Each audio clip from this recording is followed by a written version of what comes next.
The road trip gave me the time I needed to study up on Sir Raleigh the Frog. The last reported sighting of this mad machinist was off the soggy coast of the Isle o' Rath, a small island uncomfortably situated in the middle of the perilous Welsh Triangle. Approved! It had been a while since I'd been back in the U.S. Next up, the notorious mugshot. Ruthless muscle of the Fiendish Five. What he lacked in brains, he definitely made up for in brawn. So he's holed up in Mesa City, huh? I've always wanted to go to that thriving American boomtown. Huh?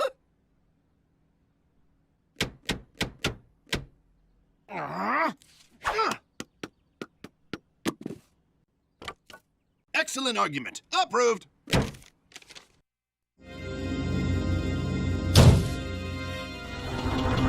The third member of the Fiendish Five was the infamous voodoo priestess, Ms. Ruby.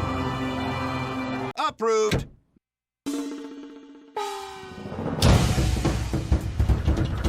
The road trip gave me the time I needed to study up on the Panda King.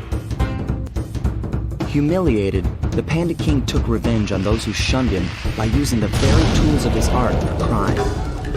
The Fiendish Five recruited him as their demolitions expert, and from then on, his explosive touch became feared worldwide. He's rumored to be perfecting some new firework technique high in the unstable Kunlun Mountains of western China. Approved. We were on our way to the Krakkarov volcano in Russia. While looking over what little information I had on the final member of the Fiendish Five, I began to notice something. In the 4 parts of the Thievius Raccoonus recovered so far, several of the pictures depict a shadowy owl-like figure, which looks very similar to the police images of the mysterious clockwork. Is this a strange coincidence, or is there something I'm missing?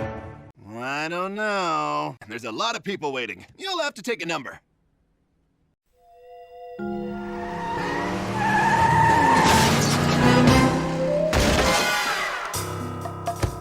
Carmelita's just as angry as ever. She's really quite lovely when she's angry. That Constable Neela, was a reference to the Claw Gang just a slip of the tongue, or an intentional clue? Either way, it's our only lead on the missing clockwork parts. Approved.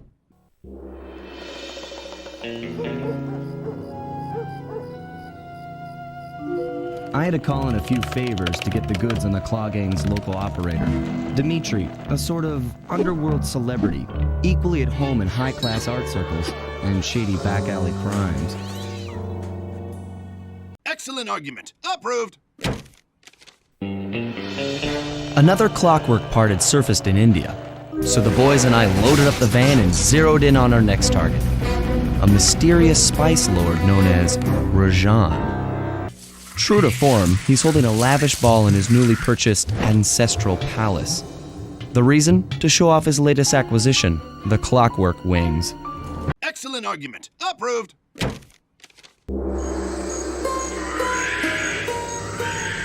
It took some detective work, but the gang and I managed to track down where Rajan had gone into hiding. Somehow, he'd managed to transform a long-forgotten temple into the thriving center of his spice operation, and it's there where we'll find him. Look at you. You who were once so proud. Go now and never return. It took a sleepless week of data crunching, but I eventually tracked down the location of my friends, locked away in the mysterious towers of Prague. At the moment, they're the unwilling guests of Interpol's most renowned prison warden, the Contessa. Huh?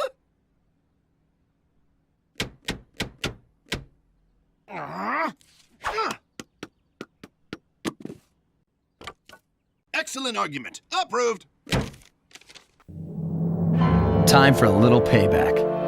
The Contessa, having escaped us in the prison, is now hiding out in her castle estate. It's a well-fortified Gothic nightmare that would make any thief run in terror. Terrible or not, that's where we're headed. Huh?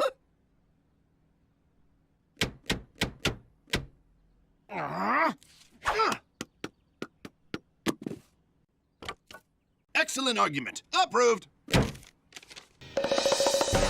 Following the trail of spice shipments, we made our way up to Nunavut Bay, Canada, the secret hub of Jean Bisson's shipping empire. A product of his time, he dreams of taming the wild north, damming every river and chopping down all the trees, with progress delivered at the sharp end of an axe. Huh?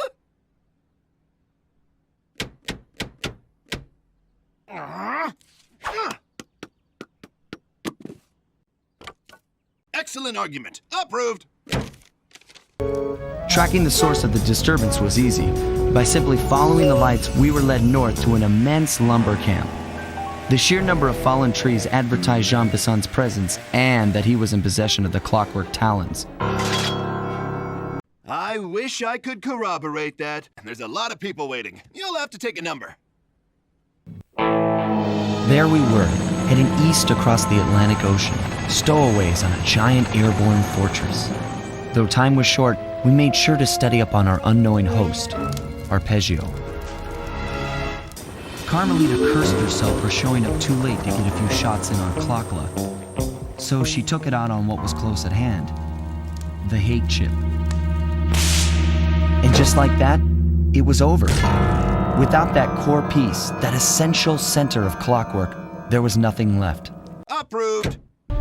Using some well-placed clues provided by McSweeney, we set out for the secret island that held the vault. On arriving, we discovered someone by the name of Dr. M had already set up shop. From the looks of it, he'd been trying to crack the thing for years, growing steadily more frustrated in his failures and more paranoid as the decades rolled by. He built himself a fortress with security as tight as Fort Knox. Approved. Latest reports have cited Murray in beautiful Venice, Italy, but what he's doing there is a mystery. I just hope he steers clear of the local mob boss, Octavio. Excellent argument. Approved.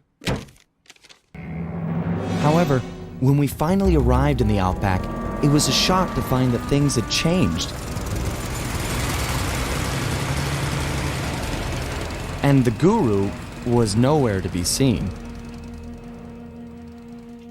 I don't know. There's a lot of people waiting. You'll have to take a number. Apparently, her idea of the best was her boss, the Black Baron.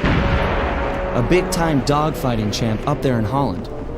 He's so good that he's even set up an international competition called Aces to attract worthy opponents.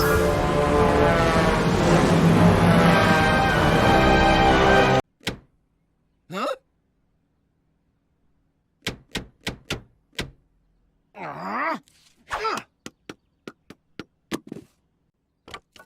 Excellent argument. Approved. We could see the anger in the Panda King's eyes as he recounted how he lost a member of his own family. A daughter who was abducted by a powerful general from the northern mountains.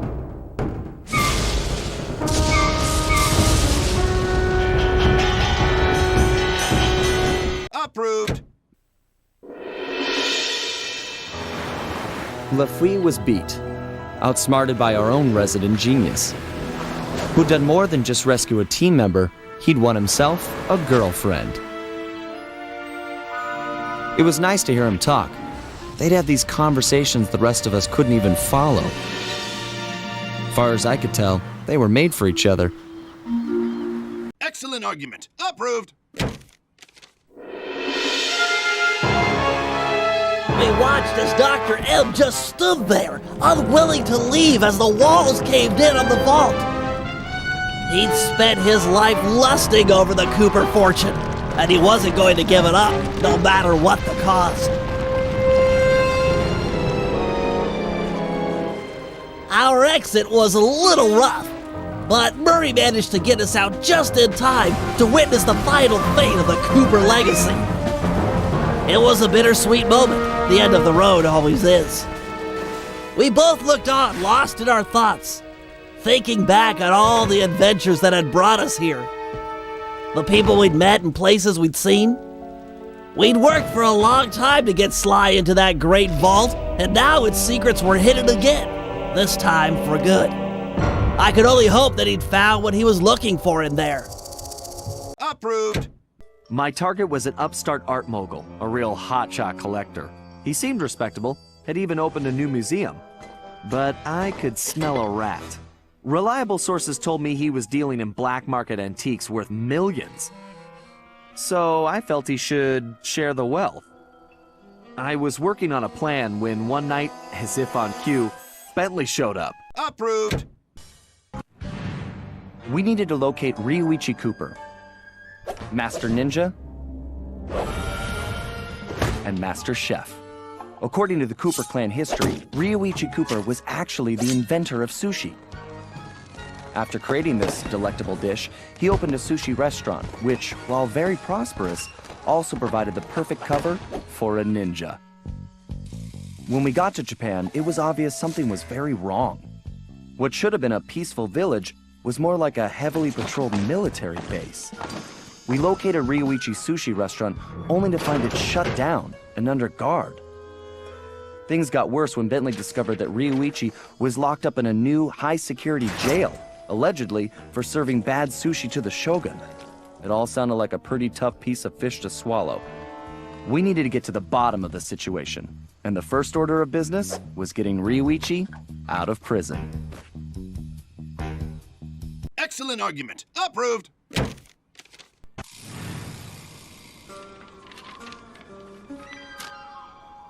We arrived in the Wild West, looking for my ancestor, Tennessee Kid Cooper, a legendary outlaw whose bank robberies were some of the most daring in Cooper lore.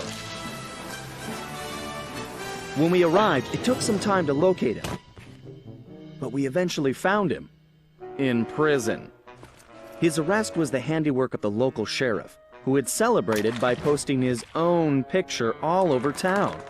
Talk about an ego. I don't know. There's a lot of people waiting. You'll have to take a number.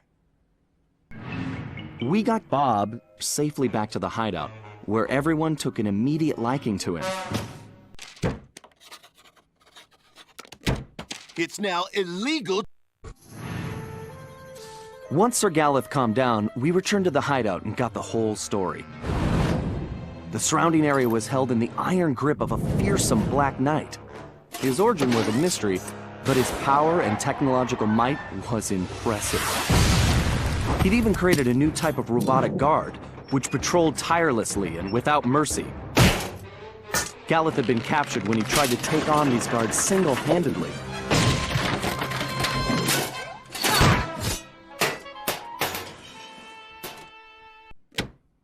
Huh?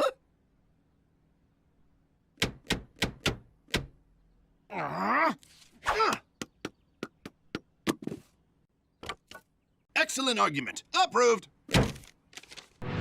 Back at the hideout, introductions went quickly as Salim stuffed his face. He told us about his problem. Some new player calling herself Miss Decibel had rolled into town and started throwing lots of money around. It didn't take a genius to figure out who the time-traveling lieutenant was here. Salim and the 3 remaining thieves had decided to pull one last heist before disappearing into retirement. Miss Decibel being the target. I don't know. There's a lot of people waiting. You'll have to take a number. It's been a while since that night, but there's still no sign of Sly. Or that cursed blimp. The skunk could barely tread water. So by the time they picked him up, he was happy to see them.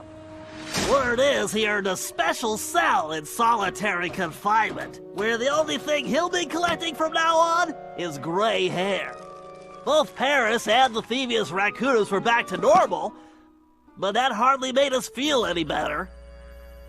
At first, we just waited, assuming Sly would show up the way he always did. But as the days stretched into weeks, we had to face the fact that he was truly lost. It's now illegal.